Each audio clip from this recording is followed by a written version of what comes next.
Yeah, one of my best friends, Brett Doyle, he went to Red Bank Catholic, and then a bunch of kids from Tech, from RBR and RBC, all kind of came together and started a friend group, and then I ended up kind of tagging onto that in school. So familiar with the Monmouth County area. Awesome. Yeah, no, I love the area here. I grew up in Toms River, which is a little further south, but part of the Shore Conference, and big water guy. So if I could be close to water, I'm generally happy. And relocating outside of Manhattan wasn't easy, but getting close to the beach was a nice outcome. So Fair it's a enough. win. Fair enough. Yeah. Well, to that end, I know both at Tech and JMU, there end up being a ton of kids from Jersey that come down because both schools similar to Rutgers, a couple more options for state schools in Virginia that you guys don't necessarily have in Jersey. Let's start with the context that my audience needs to know about you, Matt, and get us up to speed, maybe from early days to JMU, and then I can start peppering you with some questions if that works for you. Yeah, definitely. I was, again, growing up in New Jersey, I would not say that I was a standout student in high school. And despite aspirations for perhaps more prestigious schools or higher echelon schools, my options were shrunk down where my eyes were a little bit bigger than my resume was at the time. And my sister went to JMU. She was several years older than me. I got to go visit her. I did have a blast, and convinced myself, you know what, this could be an awesome opportunity. It was definitely like the best thing that could have ever happened to me. I ended up going to the school, not knowing exactly what I wanted to get into, joining the student-run investment fund there, really falling in love with markets, economics, everything that revolves around finance. And between an awesome friend group, awesome faculty and people that were really looking after me, and then an awesome alumni network, I made my way from JMU to the mean streets of Manhattan after college, and that was really the career journey. Was that Madison Investment Fund? Is that MIF? Is that right? That is correct. Yes, you got it. Very good. I was part of Virginia Tech's equivalent, and again, so much gratitude for that organization to getting me to where I am today. And let's maybe start it with that a little bit further. Going from Jersey down to JMU up to Manhattan, family background in high finance at all, or was this kind of new greenfield for you? Totally greenfield. My father was an engineer, Bell Labs, Universe. So, very specifically in that world, my mom worked in academics, still works in academics. So, no finance connections. And JMU, not necessarily a target school, but what I would say is, like many things in life, you can kind of take what is a disadvantage and turn it into an advantage. So, the alumni that did work on the street were very excited when somebody from the school reached out to them. And I was able to take advantage of that by just going through our database, reaching out to people, cold emailing tons and tons of people. And it worked out really well where I had a few good opportunities for internships. And just even knowing that I needed to apply for internships at such an early stage was something I learned from the other upperclassmen in the investment fund. So there was just a nice setup where the system around me allowed me to take advantage of it, and that's what led me down that path. But yeah, it was not like this connection that I was able to get in. It was very much going through the back door to get there. The non-target backdoor is so gritty. I remember, to your point, the alumni reaching out to them just they have we all have the chip on our shoulder more so than the Ivy League school kids because we had to work so hard to get there compared to I wasn't going to career fairs and talking to folks from Morgan Stanley and JP Morgan. It was consulting firm of choice and Altria and other great companies, but maybe Altria wasn't the best example for a great company, that aside, but Yeah. neither here nor there. But for the non-target kids like us, guys like us, it was so gritty. And getting those coffee chats scheduled or whatever they were called back then, informational interviews scheduled at whatever time of night that the random associate had 5 minutes to step into off the desk. I mean, it was, my parents can attest, it was a total grind. And so to that end, you ended up landing an internship at Lehman. Pretty tricky time to, be looking for jobs when you were.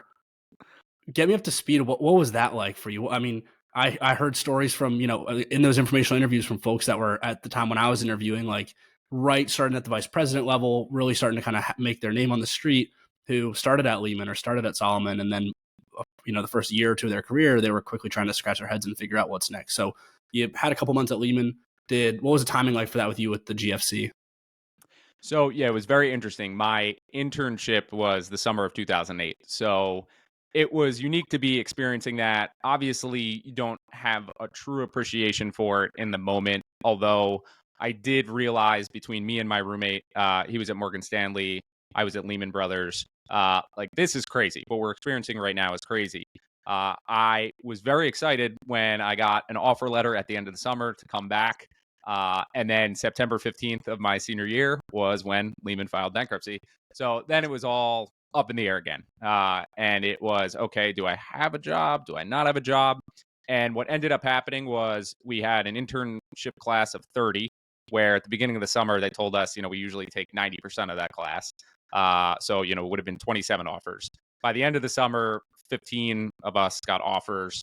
And then by the time the actual first year started, so a year later, there were only 8 offers still outstanding. So I was fortunate to make it through all of those rounds and start at Barclays, which acquired a piece of the Lehman business. But it was very tricky navigating all of that. And I remember my senior year, I had super days scheduled that just got canceled. Like 2 days before, it was like, actually, we're not going to be hiring for this analyst class.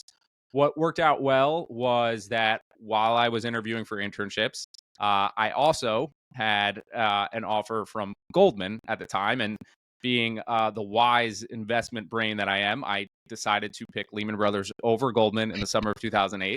But I didn't completely screw it up because I kept a pretty close relationship with the recruiters there. I had some pretty fair reasoning for why I was choosing one over the other.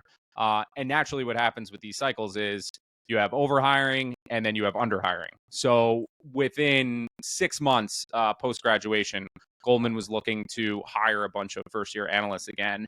And I was able to take advantage of that opportunity and join the sales and trading division there pretty quickly into my first year of my career. Now, when I was going up to visit alumni, networking, recruiting, all that at school, we went to the Barclays offices, and there's definitely, I could feel, and I don't think I had a full appreciation for it, but I could definitely feel the, sentiment echoes in the walls of, former Lehman there. Going from that down to 200 West, that building is the most intimidating building I've ever been in. There's a reason why it's, it's the brand of what it is. It's not marked anywhere on that, when you're walking down the street. What was that experience like for you? I mean, again, for me, when I was at Tech, Goldman is where I wanted to land. That's the job that I wanted. That's the kind of, in my head, that was the quintessential Wall Street S&T role that I was looking for. What was that like for you? Again, was there imposter syndrome in your head at the time? You'd already obviously proven yourself by, making it through the whole Lehman crisis into Barclays. You were 23, 24 at the time. What was that like for you going down the financial district from Midtown and starting up at Goldman? Yeah, it was definitely with any new job, there's a intimidation factor and you're just getting yourself into something completely new with a new set of people. I would say having the Lehman experience, having the Barclays experience, those were two things where I needed to get up to speed in very high intensity, uneasy environments because it's one thing if it's a bull market, but if you're in the middle of the volatility that was going on at the time, I mean, pretty much everybody was worried about their job, their career, and most of these people, have families to support. They have so many different things going on. So it's not exactly a loose environment. Even though they're not going to try to take it out on you, it's very tense. So I think that softened it a little bit. And I had, I guess, somewhat of a just open mind going into it that I would be able to get up to speed. I think the internship experience really gave me a lot more confidence just in terms of, okay, I'm really into this stuff. I really enjoy markets. It's something that, it doesn't feel like a pain to get up to speed on some of these things. So that made it a lot easier. And then what I found was for all the talk of, competitive stabbing in the back, like super aggressive, most of the people that I worked with were incredibly awesome. And then especially as years went on, what I was most impressed by is, sometimes you can get typecast as, oh, this is a first year analyst. And then in, that person's mind, you're always going to kind of be a first year analyst, even 10 years into your career. There, it was completely different. There were people that were at the peak of the bank in terms of their importance, somewhat like celebrities in the CNBC world. And 5-6 years later, when I took on new roles, they were happy to be bringing me along with them to meetings and showcasing me. And that's something that I just always appreciated. So the caliber of person, I think you could probably find this at any bank. But having my experience there, I was just like, it was awesome to see the caliber of person and really how they approached just performance in general. If you performed, they were really going to look out for you.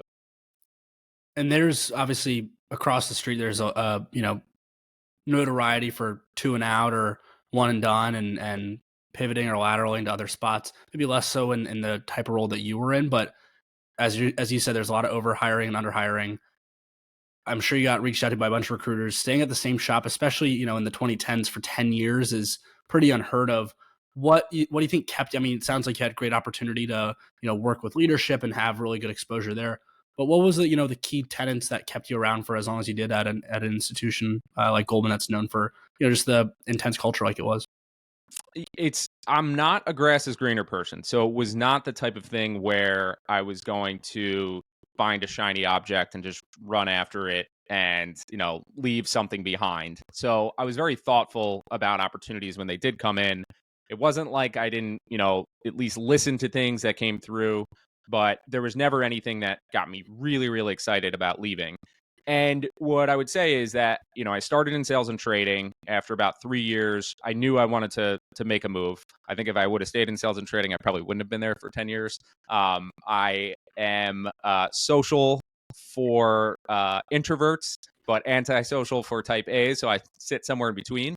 But I made the move up into research, and that's where I think it really worked out well for me, where it was taking some of the analytical things, but then mixing it with maybe a more social personality than the traditional research analyst. And then I just got placed at the right seat, in the right seat at the right time. So covering the energy sector from 2013 to 2017 in the credit markets was one of those things where, if you stick around long enough, you get lucky and you get into one of those great cycles. So that was something where I got a lot of exposure. They gave me a lot of rope. I didn't hang myself.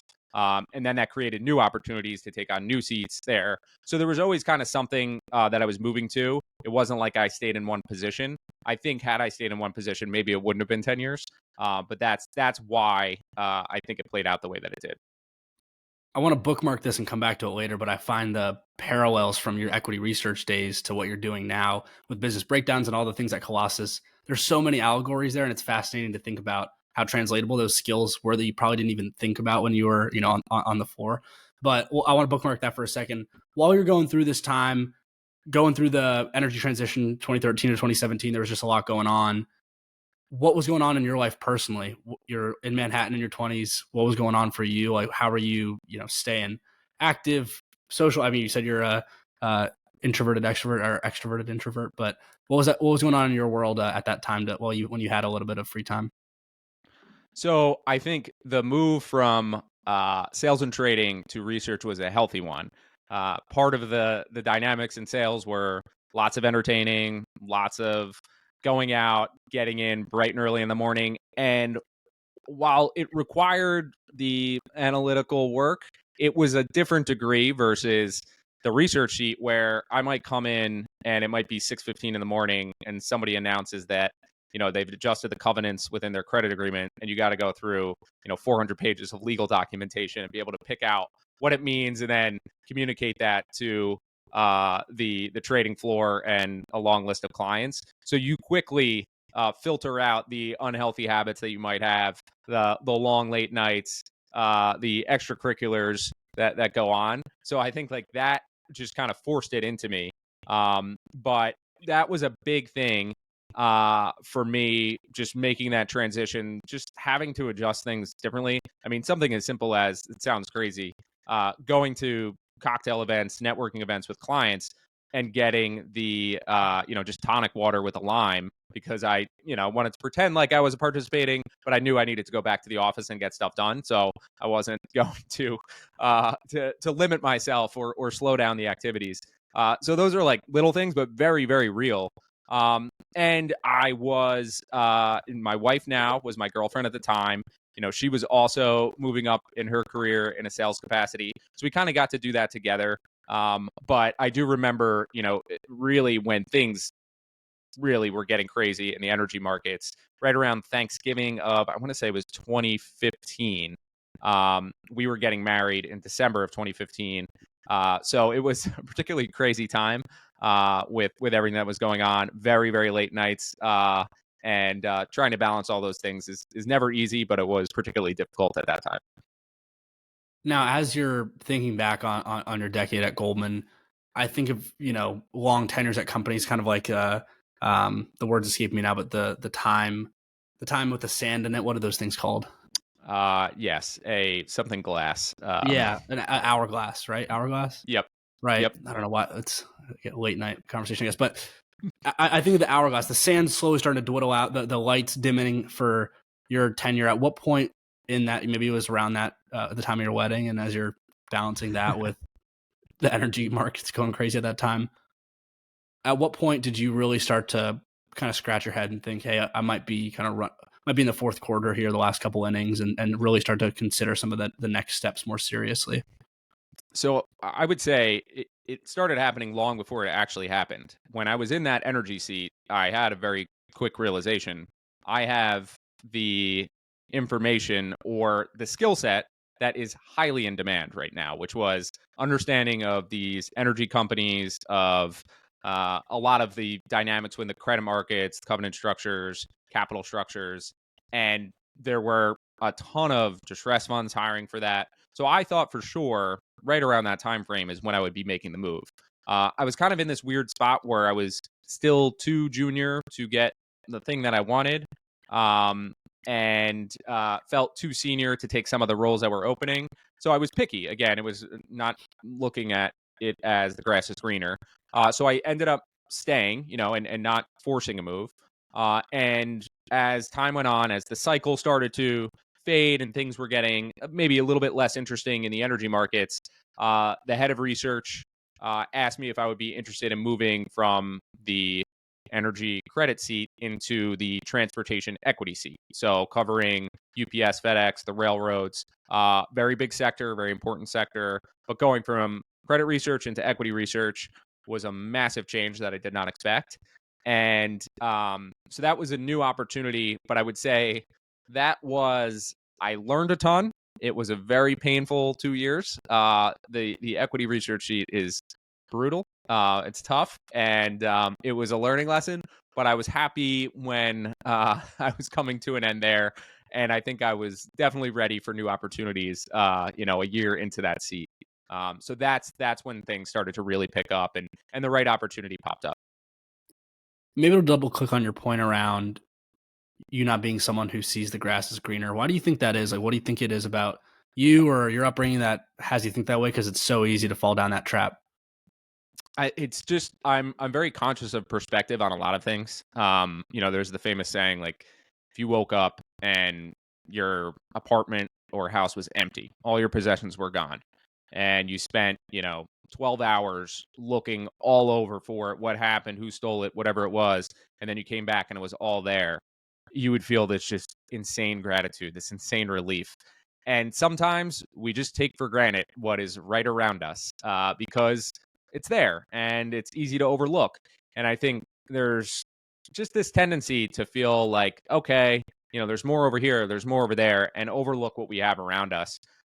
So I don't know why, but I've always kind of had that mentality, and just appreciating it.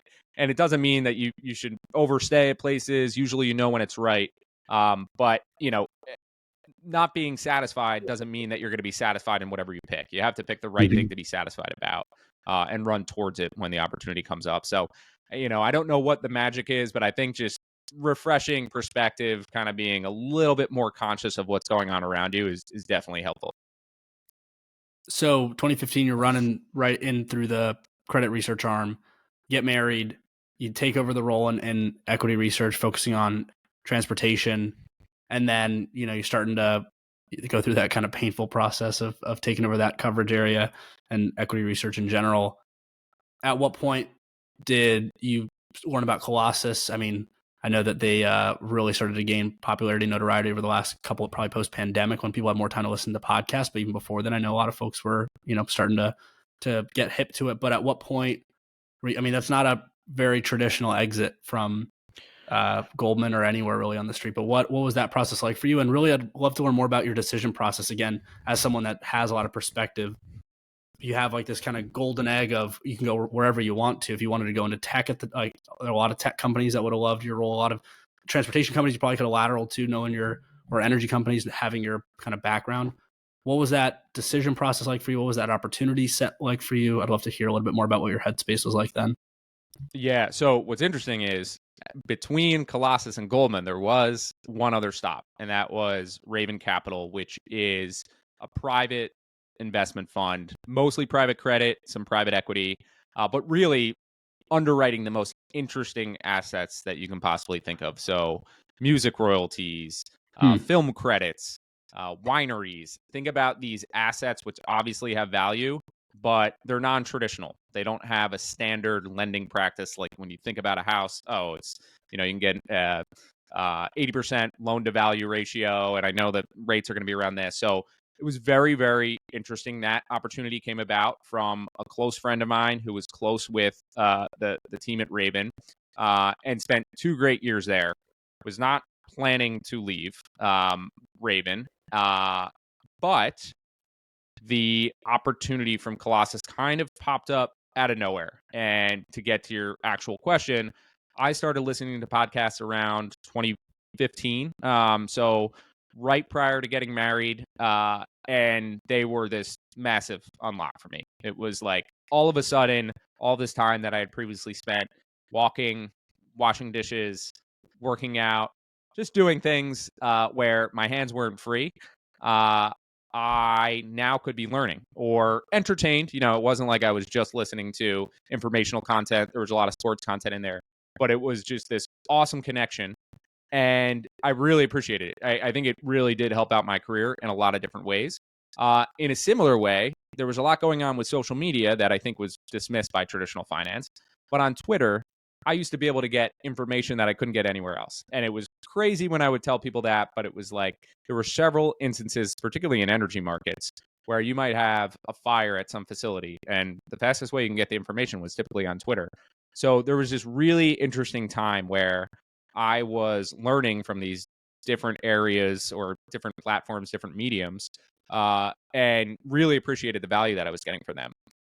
In 2021, Patrick O'Shaughnessy, who has the Invest Like the Best podcast, decides that he's going to build a business around Invest Like the Best and build somewhat of a media business around it. And he had assembled a team at the time, but was looking to expand on that team. And that's when I thought to myself, if I was going to make a move ever to do something much more entrepreneurial, this would be the time. My son, who was my first child, was on the way in 2 months. He was arriving. So it was kind of a now or never. Not that I couldn't have made the decision after that, but timing was, of the essence. And I thought to myself, all right, I'm surrounding myself with people I find very interesting. Patrick being one of those, Damien, Josh, Joe, these were the other team members at the time. Incredibly interesting, curious people. I'm going to be in the world that I covered previously and just the world that I still wanted to exist around, which is the investment world. So the opportunity to learn how to actually operate a business rather than tell people how they should operate a business as an investor was something that really was attractive to me. So I spoke to them. We worked on something. I didn't think that it would actually come to be. But sure enough, they were flexible in terms of how we structured everything and made the leap. And it's been 3 years now and haven't looked back. But that's the general story to how it came to be. So wicked. And I think I overlooked the Raven Capital exposure too, because to your point, I mean, there's so much of what you do now that even more so than what you're doing in creditor equity research that you're looking into at Raven Capital. Some of the episodes that come to mind of business breakdowns, whether it's some of the watch companies or some of the luxury car companies that just have nuance that you couldn't look at in a public markets capacity, is just so cool. And I'm sure there's just so much more that I don't even know that you guys dug into that doesn't actually air on the episodes. When you ended up actually leaving Raven and you we're starting with Patrick and his team. What was what was that like for you? I mean, after so much structure and rigidity going into, to your point, a very entrepreneurial role, at any point when you made that initial leap and you put your 2 weeks in, were you ever thinking like, "Holy cow, what the heck am I like?" What was that like for you in that decision process as you'd already kind of closed that chapter, you'd made your decision? At any point were you just kind of like spiraling at night as you're trying to go to bed, thinking about what you're doing? Or obviously, it sounded like you structured a good deal with the team, but what were you thinking at the time? I was definitely thinking that, and the structure was very much built on if you perform this way, then your compensation can get adjusted this way. But that's dependent on performance. And I stepped into this, and I think I go back to what I said before. When you approach the investment world, you have frameworks for how businesses should operate, and structures in your mind in terms of how things should work, and align incentives, and look for operating leverage. Try to build things that you build once and you could sell it a million times, and it all sounds great. These are all great ideas. To actually execute and put them into practice is insanely hard. So I think I just immediately gained an appreciation for what it takes to be an operator. And over time, I was able to add some of the insights from the investment side of things. But it was interesting. Early days, I felt like, okay, this isn't much use. I need to get up to speed on the operational side of things. I think there was some benefit from me having gone from sales and trading into credit research, and then from credit research into equity research, because every transition I made, I was like, wow, I have no idea what I'm doing right now. This is way more complicated than I expect it to be. And what it usually comes down to is just every little niche job has its own language, own communication style. And it's all logical things that anybody can understand, but they use acronyms and phrases that sound like gibberish to you. And it just takes a while to get into, understanding what those mean. You also have a cast of characters, which, you know, in the credit world, there's infamous credit characters. In the equity world, there's infamous equity characters. Same thing once I went into this podcasting world, which I would consider more the tech world, somewhat more the VC world. These names get thrown around, and I'm like, pretending like I know who they are, but then I have to get up to speed there. So that learning curve, I think, in the moment is always painful. If I were to pull out my journal, it would be disastrous to look at. But then you realize the insane slope of the curve in terms of how much you're learning in that period of time. And if you're a glutton for pain, but you want to learn, like those are just such incredible periods of time where you learn so much. So to answer your question, yes, it was a little bit of like, oh boy, what have I done? But the long-term mindset comes into play, and some of the previous experiences definitely helped soften the concerns. Now, in the early days of your podcast consumption, what was you mentioned washing dishes, walking home, at the gym? What were the podcasts that really excited you, that you were excited to tune into weekly or monthly whenever they were released on whatever cadence that was? What were the ones that got you excited that as you were taking in this role in the podcasting world were inspirational to you? So I think Invest Like the Best, it's so interesting because most of the people that work in or around Colossus today were listeners of Invest Like the Best and Patrick. So that one was probably the first one where I said, like, this is appointment listening. I'm listening every week now. And what's interesting is in the earliest stages, I was listening to Patrick and thought his interview style is so excellent, and his ability to get interesting questions in there to people that are used to answering a lot of questions, but you can tell they're different. They're very thoughtful. And I was thinking about how can I use that for my fireside chats that I have to host with management team. So it was crazy how that came around. That was one of the biggest ones, and obviously what attracted me to that business. In the sports world, I was The Ringer, Bill Simmons, I think, were always very interesting to me, and just following the way that business grew and was built over time, and what they leaned into there, where initially there was a lot of interviews with outsiders. Over time, it's gotten more and more where you're hearing the same voices, and it's much more of a parasocial relationship. So that was a big one. And then there's this podcast that's around the 76ers, sports team that I love, that went through a very interesting period of time, and it's called The Rights to Ricky Sanchez. And it was such an insane lesson to me, where it was in the middle of COVID. I'm walking, around the block with my dog, and I'm laughing, listening to something because it's an inside joke that I know. And I'm thinking to myself, if somebody saw me, they'd be like, "What is this whack job doing?" He's laughing, dying laughing by himself, like out in the middle of the street. But it just showed me, I had this emotional response where I felt like I knew these people. And there was something about that told me, okay, this medium is like, okay, people are talking about podcasts. Oh, everybody's listening to podcasts now. Everybody has one. But there's something there that still hasn't quite been identified, where it's the medium with the strongest emotional relationship to the people that are hosting and guests on these shows. And I still don't think that the world has really identified what that is, but it's insanely powerful. So that was something that really pulled me into it as well. And for me, only being less than a year into my podcast journey, I'm still discovering massive podcasts that and markets that I had no idea even existed. And I think that's exactly to your point. There's just so many incredible niches that creators do a great job covering and creating that parasocial relationship, like you mentioned, that I don't know. I mean, I'm sure Huberman or some amazing other scientist, researcher, psychologist is actively doing research around it, but it's pretty crazy to just there's just so much out there, and it seems like there's just we're not even close to scratching the surface to covering all the random niches that you don't even think you need. Yeah, it's funny. I once described it as like the Earth in, I don't know, 1200, somewhere between, 1000 and 1500, where there's all these civilizations, and many of them were quite big, but you didn't know about each other. So that's kind Mm. of like the podcast world where I will run into somebody and they'll be like, "Oh yeah," and I'll look and I'm like, "Oh shit, this is a huge podcast." And I've never heard of them. They haven't heard of any of ours. And they're both like thriving ecosystems, thriving economies. And honestly, the only thing I can think of is like way back when, where we didn't have the internet and all this massive communication, where that's the way the world ran. So it's interesting. And I think, there's the famous Kevin Kelly, Thousand True Fans. Everything has shifted. And I think that's the truth. If you have your niche or you have your tribe around you, the audiences don't need to be huge to have a really big impact and to create really interesting opportunities.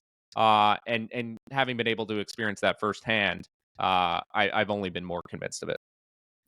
Your point around ancient civilizations not knowing about each other, I'm sure there's some incredibly smart nerd in Silicon Valley right now that's figuring out a way to transcribe whether it was stones or scrolls or whatever it is, and create some AI podcast between Alexander the Great and Napoleon or something to that. Someone out there is creating something clever like that. They're going to make a killing from it, and I'm going to listen to it and be kicking myself a little bit here for it. Well, somebody has found the scrolls that they are running a contest to get them transcribed, and there's pretty big payout. So that is actually happening in Silicon Valley right now, and it's pretty cool to see like how we've been able to take something where previously, that stuff would be in one person's hands, and now you could do things digitally that allow several people to kind of like have a hackathon, and try to uncover it, which yes, and that probably will lead to that AI podcast, but I like to Yeah. focus on just the transcription part as as the main prize. The first order, no, certainly. And I got us on a rabbit hole here, but I wanted to touch on your point around you listening to Invest Like the Best and to being where you are now. And for those listening who aren't familiar with Matt, he's now the CEO of Colossus as a whole. And you weren't just talking your book by saying you like to listen to Invest Like the Best, but that was truly a podcast that got you on down this rabbit hole of yours and got you to where you are today. And so I'd love to learn more about transitioning from your initial role at Colossus to where you are now as the chief executive. What's been your kind of shift in day to day like? There's quite a few different responsibilities, I'm sure, and different hats you have to wear as CEO now. But what has been kind of the biggest shift for you? I mean, again, as a pure researcher in a lot of ways, as when you were at Goldman to and Raven to starting off at Colossus, dealing with just content broadly to where you are now. It's probably a very, very different role, but maybe I'm wrong. I'd love to hear more about what your day to day is like now. It's definitely different. It's a little bit of all of the miscellaneous things that previously I didn't have to worry about, that Damien, who was the original CEO, took care of, now fall on me. And what happened was fairly early on, Damien, who initially started the business with Patrick, had an opportunity to go back to where he left and take on a very prominent role. So it was a quick transition. But several months into starting here, I took on additional responsibilities. Some of that was very straightforward advertising sales, working with those sponsors in terms of, structuring the deals, negotiating the deals, partnerships, whatever it might look like.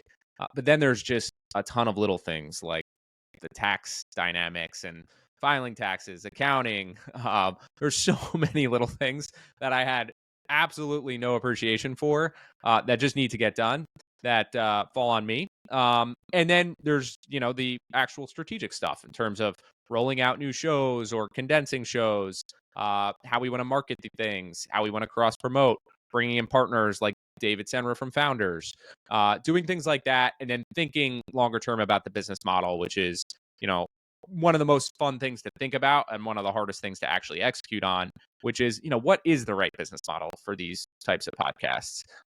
There is the advertising model, which has its positives, but also has a lot of negatives, very cyclical, very short term in nature. And what are the longer term opportunities that you can take advantage of? What are the alternative structures that you can look at in terms of monetization, create long term alignment with partners? What are the tangential businesses that you can develop, lean into? Obvious ones being like events or some type of subscription based product, but what's something unique that you can try out and test? So it's everything from the least sexy stuff to the fun, thoughtful, let's approach this strategically, and getting to do that with the existing team that we have, Dom, Joanna, Joe, and then Patrick and the Positive Sum team where we're working more closely together. It's really evolved over time, and each year it evolves. No, it's the very cliche answer to say no single day is the same, but it is definitely the truth. Now, maybe bifurcating out the future of Colossus and then also the future of podcasting in general.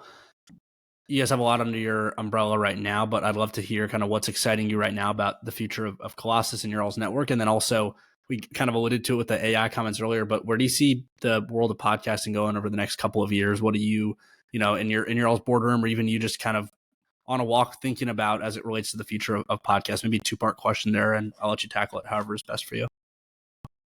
Yeah, from the Colossus standpoint, I think we are trying to figure out if we can create long-term alignment with partners, and whether that's partnering with businesses that we can incubate or develop or create, and then really focus on promoting them on our podcast, or take partners that we've had longer term and come up with more unique structures that are longer term in nature in terms of how we might be able to share in whatever business we're bringing in.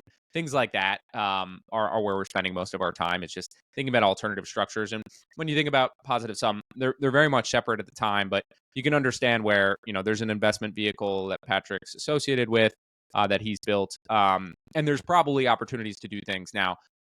Once you start to get too integrated, that's when you start to ruin content. So we want to make sure that there's some separation of church and state, and that feels like high integrity, and it's never like shoving something in your face. But I think we are so far away from taking advantage of the opportunities that do exist to work more closely together, that there's a lot of low hanging fruit that we can take advantage of. So that's on the Colossus side. On the podcasting side of things, as it relates to AI and anything else, I do think you're going. I mean, we already see more of this stuff flooded on us, but it's going to be very quickly dismissed, in my opinion. The only thing that I would worry about, not even worry about, but the thing that I think about sometimes is, I think podcasts' biggest competition is people taking essays and things that they're writing online and actually, reading them. Like Ben Thompson with Stratechery is something that I listen to fairly frequently. And it's not always the best. Something that was written is meant to be read as written text, but I learn a lot, and that replaces some of my podcast listening time. So AI can obviously take advantage of that, where people can just develop AI models. It's already happening where people are taking advantage of this to have them read their articles. So small things like that. But honestly, I think for people that are really emotionally connected to their audiences, it's very hard to replicate. I say this, like, try to get an AI bot to replicate David Senra, and good luck. Like, people can tell me that it's going to happen. I'll bet against them all day long. because I know the man, and there's no way a robot can mimic him. So I think there's like a certain authenticity that podcasts really capture that will be hard to mimic. There's a lot of reasons that I think AI can be great to leverage and take advantage of. There's a lot of things that I worry about, but podcast specifically, I don't know. I'm not too concerned. I think if anything, maybe there's some uplifts in terms of efficiencies that we can take advantage of. Tend to agree with you there. I think, like we were talking about earlier, the connection that some of these content creators and podcasters, but just generally you see it on YouTube, the cult like following that you see is just, and like I think that I'm even a generation removed from the high schoolers and college kids today that they don't watch shows on Netflix or Amazon Prime. They'll watch a show if their creator is featured on it or has a cameo, but their only shows that are watching every week is the YouTube channels 1, 2, and 3 that their favorite content creators putting out.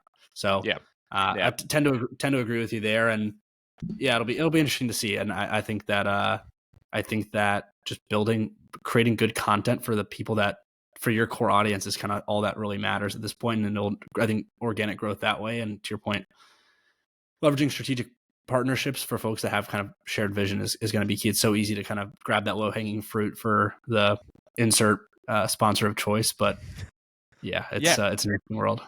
I think you're right. I mean, there's been this shift towards individuals over institutions, and that's been going on for a while, where there's so much more power sitting in the hands of an individual today. Technology has really unlocked that. And you've seen it play out even in things like sports, where players are moving teams, and the generation today doesn't care about the laundry and the jersey. They want to follow the player, and they'll get the Kyrie Irving jersey no matter where he goes. And I think you'll have, and you do already have, some aspect of that with creators as well, where there's an attachment to them. And I'll be honest, like I am very much subject to it as well. When I see people promoting certain things that they use, I am very likely to consider buying that. And one of the first things I do when I'm looking to purchase, a new pair of boots or a jacket or something, I will think about the person that I want to know what they wear or, what they look for. And usually that's what leads me, to my end decision. So it makes sense that there are persons of influence. I'll use that instead of influencers, which will continue to gain power in the future. Few other round robins here as we round out the pod. Is there anything you miss from your day-to-day at a big institution that you just don't have today? And it doesn't have to be like a structural thing, but just maybe a random tidbit, whether it's the coffee machine, whatever it is. Is there anything that you miss from like your formal institutional years that you don't have today? So I think it's easy to look all of like the infrastructure that sits at your fingertips, and just like back end systems where I don't have an IT guy to fix anything. I have to figure out all of these systems. Some of that could be a positive because you can get better systems, but a lot of that falls on you. A lot of the training that I had access to and just like the one-on-one coaching that they would give you, they would put you through these sessions and all this different stuff, which I appreciated at the time, but I really appreciate now looking back. If I spent the money to do that myself, it was probably like $500,000 worth of training sessions that they gave me, Right. which were really, really helpful, which is neat. We are remote, and now I will go up to Greenwich and go to Patrick's Positive Sum office and spend time with the team there. But I would say I love the remote work. I think there's a lot of benefits to it. You do lose out on some social aspect of it. So those are the main things in terms of institution to a smaller team that are sometimes missed. That's what I would say. I appreciate the candor there. That makes sense. I guess the next one on my list here, you've done over 150 episodes now for Business Breakdowns. You've had some really, really niche businesses, some really, really big businesses. Not picking favorites, but any one or two in particular that stands out to you, whether the complexity from background research, whether the actual conversation, anything that's just top of mind, instant response for you? Yeah, I mean, I think there's a few. So one that always stands out is Cadence Design Systems, where they are basically like the architectural software. If you talk to an architect, they're going to print out plans for you. They do that for semiconductors. And semiconductors are so tiny, and every little piece matters so much. And I don't have the stats off the top of my head, but like there's some crazy numbers to give you a sense of like, one piece of sand is like, the size of 500 components of a semiconductor. So it's just insane and almost impossible to comprehend. I had no idea about semiconductors going into that. I got basically tapped to do that conversation about an hour before it was happening because the host had to step out. So getting up to speed quickly, the guys that did that, John and Britton from NZS, were just awesome in terms of making that a successful conversation. That's one that stands out. And pairing with that, ASML, which does EUV technology, was just insane, but such an incredible guest in terms of making that simple. And then on the fun side, recently doing Patek Philippe, which I think is just such a fascinating brand, and working with somebody like John Reardon, who worked at the business, knows so much about the history there. The amount of personal research that I did was just nuts for that one. And I stopped myself from actually purchasing the watch, which makes it a very successful episode, because I was worried there for a second I was gonna gonna make the leap. But that was just an absolutely phenomenal episode and so much fun to do. A good testament to your self-control. The ASML episode was great, but yeah, I don't think I'd be able to hear all of John. I mean, even just listening to John's comments, I was fired up afterwards, and I quickly pulled up the website and quickly closed the tab because it made me a little nauseous looking at some of the price tags. But nonetheless, maybe last one for you here.